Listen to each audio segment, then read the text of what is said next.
Hello everyone. Maayong hapon, maayong buntag, maayong udto sa tanan.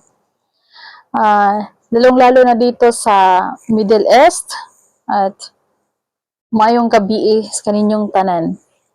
So, kani nga video ha, gusto na ko siya i-share sa inyo ha about sa STC. STC Bank.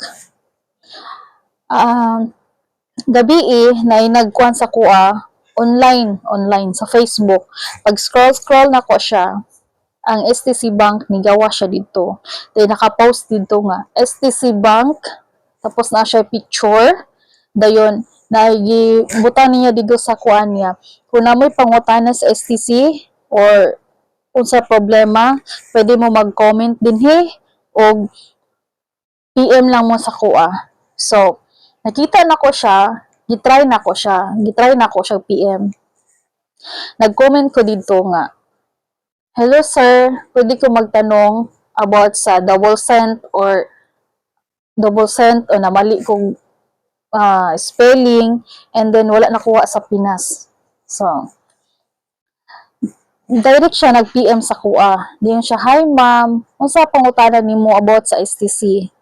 Ingon nako'y pangutana about sa double cent na mali ang spelling, dili siya makuha sa Western Union. Tapos, yun siya, okay ma'am. Maghimo ko og GC, isend ako kay sir. Tapos na nag-message sa kuha nga, sir, pa-help daw. Inko, yes sir. Hindi nga pala siya, yes ma'am, ano po yung tanong nyo? Tapos sinabi ko sa kanya about sa mga problem ko about sa STC, okay? Alam ko scam yun siya. Tapos sinabi ko sa kanya, sabi pa niya sa akin, baka inubos mo lahat yung pera mo sa STC ma'am. Sabi ko, hindi naman sir. Kasi yung kaibigan ko kasi gano'n, nanghiram siya ng pera tapos pa namali yung spelling. Ganun po ba, ma'am? So, ma'am, pwede pa share screen ng mobile? Turuan kita kung paano. Napaisip ako, bakit kailangan pa niya mag-share screen? Sabi ko, bakit sir? That's my personal. Why you want share my mobile? Sabi pa niya sa akin, sige ma'am. Hindi na lang, ganito na lang. Mag-screenshot ako, tapos ganito gawin mo.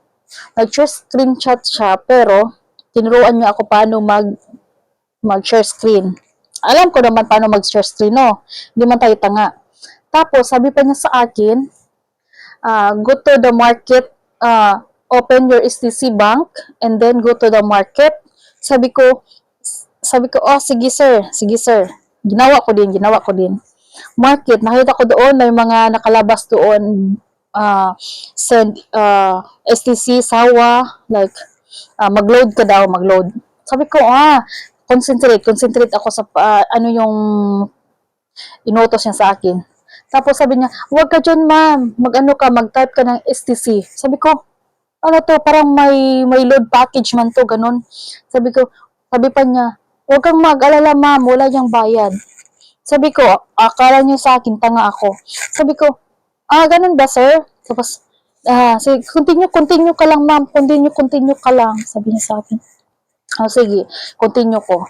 Tapos, thank you sir. Shukran. Sabi ko sa kanya, scam pala to. Wala talaga to, yung mga online. Sabi pa niya sa akin, ma'am, huwag ka mag-alala, kabayan tayo, nasa Jeddah ako. Tingala, yung akala mo ba, yung kapwa mo pa Pilipino mag-scam sa'yo, di ba? Kapal ng mukha.